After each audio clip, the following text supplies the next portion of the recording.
Good morning. Carol, I'm completing the assignment. I thought I had it completed in Parker's Prairie yesterday, but my video was too large to go up on YouTube. So here I am in Madelia having to do it again. I thought it was a very good assignment. I enjoyed taking a look at Chapter 7. I reread that and also read the 2 articles that you had. If I understand what you're asking, you're concerned, you've got accelerated reader program at Madelia Elementary. A host of extrinsic rewards are given out for that program, and that's prompted you to ask the question, are the rewards really doing what we want the students to achieve? And that is to become lifelong readers and more capable readers. That's a good question. I myself have put together a document, Human Motivation 101 checklist, added some things to it. I've had a checklist that I've used before, sharing with others regarding what I believe about human motivation and what the research says. Let me just say this, one of the main questions you ask is this dichotomy between intrinsic motivation and extrinsic motivation. And to be brief, I think there happens to be a lot of evidence to show, as this article points out with preschoolers, that there are times when extrinsic incentives end up being corrosive. In the case of the article I just held up, it had to do with art projects by preschoolers, where they divided the kids into 3 groups. No extrinsic rewards. Kids told that they were going to get extrinsic rewards when they finished projects. And then another group that got surprised with extrinsic rewards. What'd they find? Found that the students who received the extrinsic rewards when they were removed were not as motivated to do projects. The number of projects fell off once the rewards were withdrawn. The quality of the projects went down.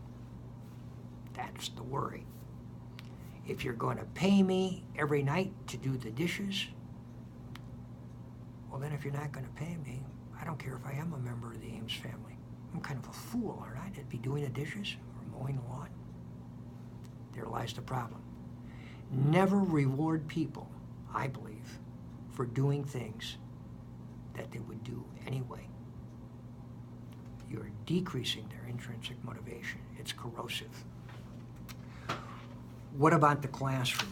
You know, just to kind of go through this list, I'm going to talk about a hypothetical class that I might teach. I taught for 30 years, but now I don't teach. What might I teach? How about a community ed class? What could I teach? You know, I bought an Apple Watch. Maybe you want to have one. People in the community might wonder about that. So if I taught a class on the Apple Watch, there'd really be 2 main questions I'd want to address. One has to do with competence. I'd want people to be able to use the basic functions of the Apple Watch. The other main question happens to be, should I buy one? Is it for me? And I would want to motivate the people in that class to address those 2 questions. How would I do that? Well, first of all, I would want to point out that to answer the questions, we have to take a look at relevancy for you. What difference might it make, the fact that you are taking this class? Make any difference for your life? Same question I would ask if I was teaching algebra. And try to point out those things. I would use stories. Stories are motivating. We're hardwired for stories. I would talk about my own case. You know? How does it meet my needs? I just received a couple of messages. One from my wife and one from another colleague, a good friend of ours, Joan Wilcox, former Superintendent Del Riota, just passed away. Even though I was busy doing other things, those messages came in and I saw that. I like to be able to get that information right away. Another one, a week ago, You know, I've got an arrhythmia problem. My heart sometimes beats too fast or too slow. And with the old Apple Watch, I'm able to take a look at my heart rate.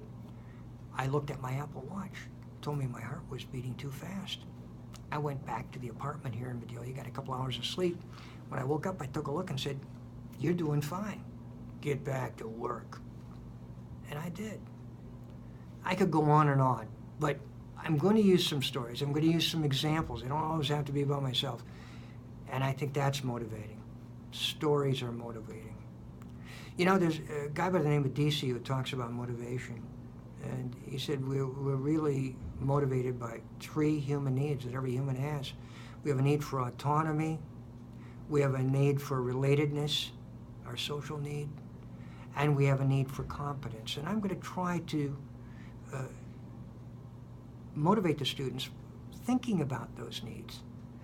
That's why we provide choice, autonomy. I'm going to give people a choice in terms of, let's say we're focused on setting the watch face, because there are many ways and many choices for setting the watch face on your watch. I'm going to let every one of the students in my community ed class choose after I give them basic instruction, point out a couple different ways they could set it. And I may even give them choice in terms of people they're going to work with. Maybe we're going to have them partner up. They're going to work with a partner. You get to choose somebody. Don't choose your spouse.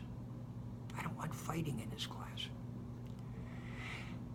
In the class, I'm also going to pay attention, as Willingham points out in Principle 1, to the appropriate level of difficulty. If the tasks are too hard, too easy, they're not going to work.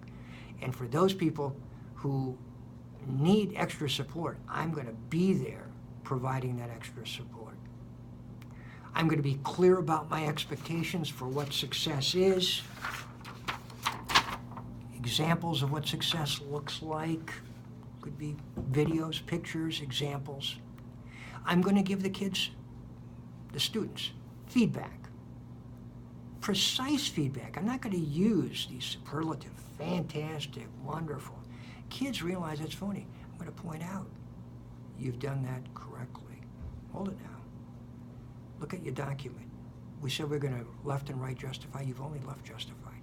How are we going to do that right? Okay, now you got it. We're going to try to create a sense of community. I'm going to have kids get out of their chairs, students get out of their chair. We're going to talk about our group.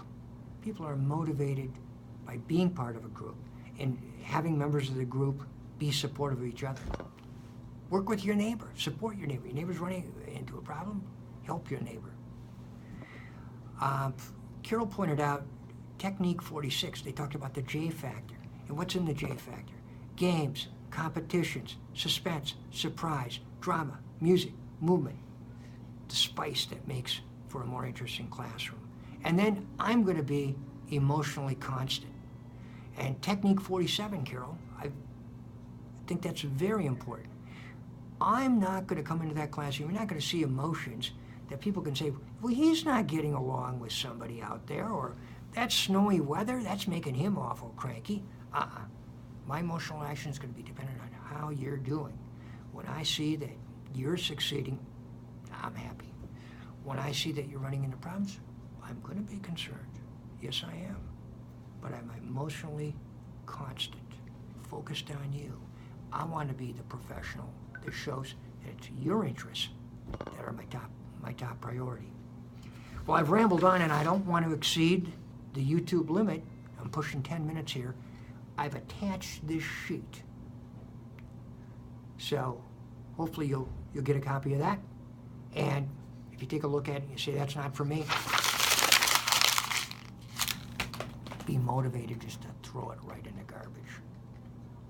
Thank you.